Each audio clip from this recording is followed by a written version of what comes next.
Since the dawn of man, we are born, we live our lives, and we die. Or do we? Walk with us, because we have found the key, and the doorway has been unlocked.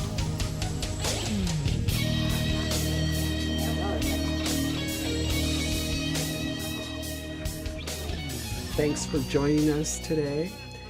We're going to talk about some pretty scary subjects.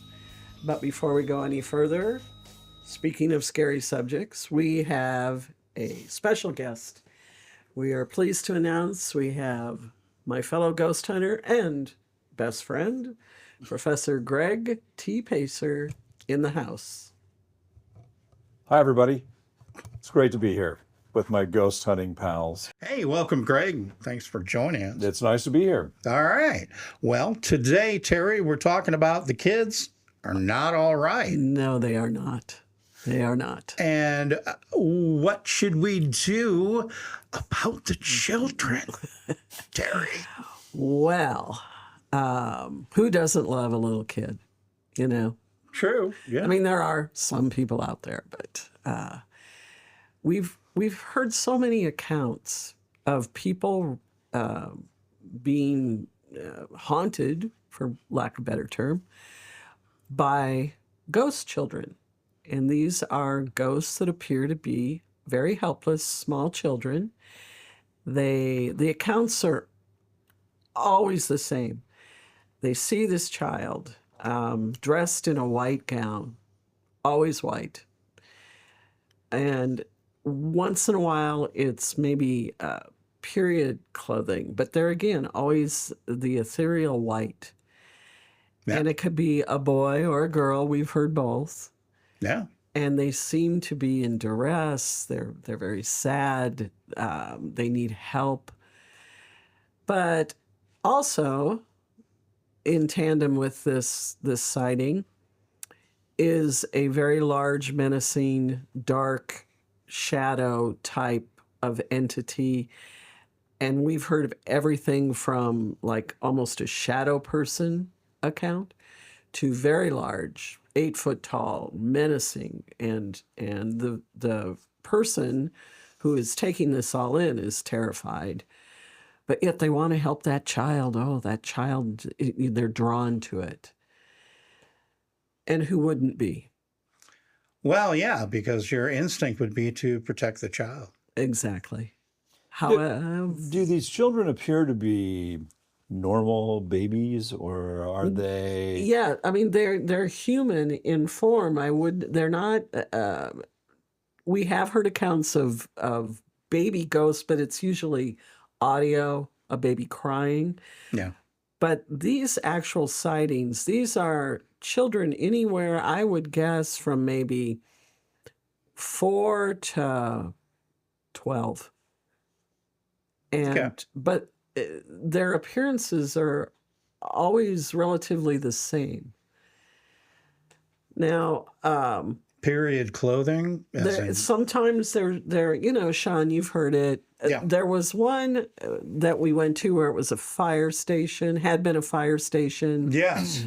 And, way downtown. Yeah. And several people had accounts of seeing a small boy dressed like it was 1900s. And we've heard this, you know. Oh, yeah. Before. Quite a few times. But the majority of these accounts, and not just from what we've been told ourselves, but researching, they're white gowns, like baptismal gowns or burial gowns, shrouds, so to speak. Yeah. Now, it's interesting because we've heard these accounts, but this is an international, multicultural sightings. Yeah. We around the world, there have been accounts of these ghost children to the point where it's like, my God, when a child dies, do they automatically become a ghost? Well, God, we don't want to even think about that. Yeah, exactly. But an interesting account is in Sweden, where ghost children are called mayerlings. Mayerlings. And they're not pleasant. The theory is these are spirits of children that died unbaptized Oof. or not properly buried. And they look appealing to the point where unsuspecting people give them shelter, bring them in, and then mayhem. Which reminds me of the movie Let the Right One In. Exactly. In theory, these children have been dumped in the devil's playground. So, that being said, when we have been faced with these accounts, we did a little research. It's like, wow, all these dead children, it's horrible. Can I interrupt there? And why don't I play for the folks what we have, one of many of what we have of children in that same vein that you're speaking of, that are they okay? Are they not okay? Should we approach? Should we not approach? Let's talk about that after we watch this. All right.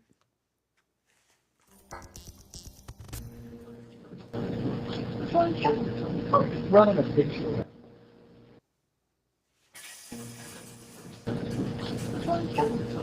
Running a picture.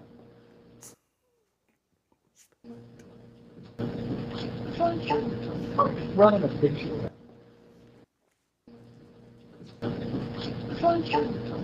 Running a picture. So that was kind of creepy. Yeah.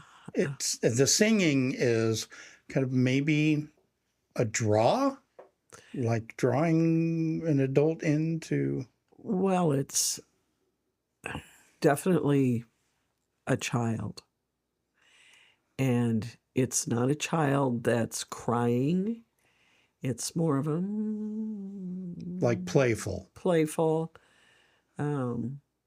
It's not terrifying. Right. So is part of this a cautionary tale? Yes, I would. In the theory that we've formed is this child is basically bait. It is the candy out of the back of the van. And the big dark entity, is that who this child is working for, luring you in? Or I'd like to think that this dark entity is scaring you away.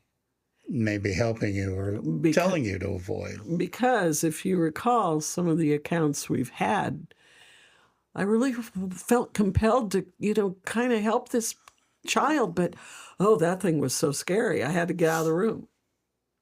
Now, Greg, you had seen photographs that we've taken and heard the EVPs. What is your thought on what this could possibly be, or any kind of a warning, or maybe a lure? I would. My first thought would be that it's kind of a lure, that a young child who seems to be in distress, you want to help. And that just is instinctual. I mean, that's something that's kind of bred into us to help that child. And I find it interesting, Terry's take on I hope that shadowy figure in the corner is there to kind of like, oh, no, you don't want to do that. Go back. Because I think it probably would. I think the first thing you would think of is if you went forward and grabbed that child, you're going to be engulfed by something much larger and nastier and meaner, whereas the nasty, mean thing might be that little, paranormal urchin down there. So. Because it may not... talking to people who specialize in eradicating, which we do not. Right. In other words, men of the cloth. Right. They caution that demons like to take forms of anything that will be sympathetic to their subject, like a dead parent or a brother or a friend or a child, because it's luring, and it gives a false sense of, I'm, connecting to the other side. It's my loved one. They're showing me they're okay. Right. But that may not be the case. It's kind of how I feel too. And of course, I'm the giant chicken shit. So any of that just kind of throws me off like big time. It just scares the holy bejesus out of me. With that fear, let's move on to another place we investigated. Tom Becka was kind enough to have all of us on for a special around Halloween. So Yes. Tom was a local radio talk show host. Yes. With that, for those of you that might be Absolutely. in another state or country, Thank you. on a very large, famous radio station in Omaha that I think this year is celebrating its 100th anniversary. It is. That was a 100,000 watt? Something it's something like the huge. fire plug of the plane. Yeah. But anyway, it was a very storied radio station, and he had invited us on Yes. to talk about these kind of things, and invited us to the radio station to do a Investigation. EVP session there. Yeah. Yeah. So sorry for interrupting. No, actually, thank you. Here is what we heard, and it is another child. And we have unfinished conversations. And we have unfinished conversations.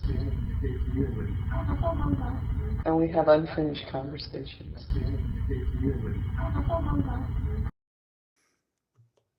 And we have unfinished conversations.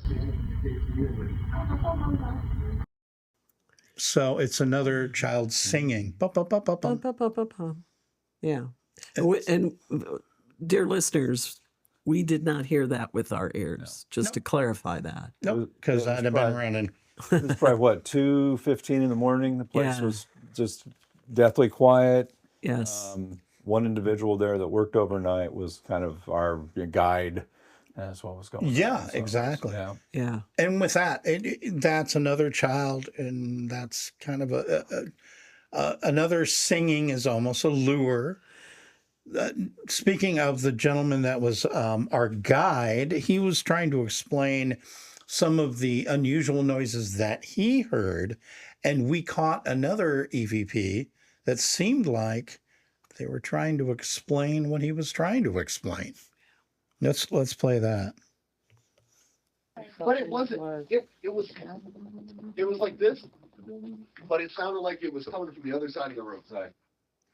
So again, But it wasn't. It was like this, but it sounded like it was coming from the other side of the room. Sorry.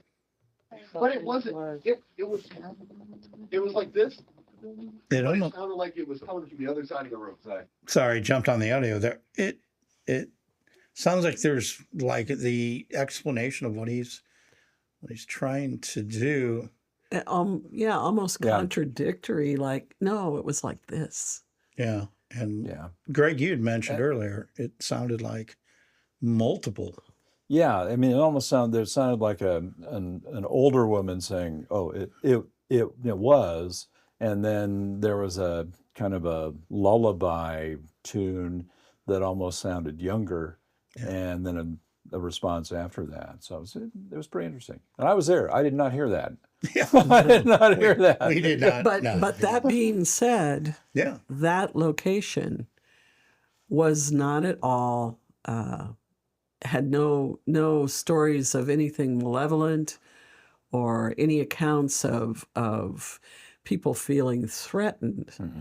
It was more like, we know something's here, we just want to know more about it. We're fine with it, but and I would say that building was haunted, for lack of a better term. Yeah. But Agreed. no one would run out screaming from there. Now, the previous child's voice we captured, you betcha. It seemed That location was very dark. It looked a lot like the little video you had there, which was it actually did. It looked which a was lot like that. dark and It was very, very creepy. Very dark and yeah, somewhat nefarious. Well, I want to thank everybody for tuning in to us today, and my talented partner Shawn, always, he makes it run, and Our special guest. Your not so intelligent partner. The other guy in the room. Well, we like to call him the professor. So, awesome. Thanks, everybody. You're listening to the best mysteries and phenomenon the Midwest has to offer. This is The Doorway. For comments on tonight's show, go to mapsomaha.com.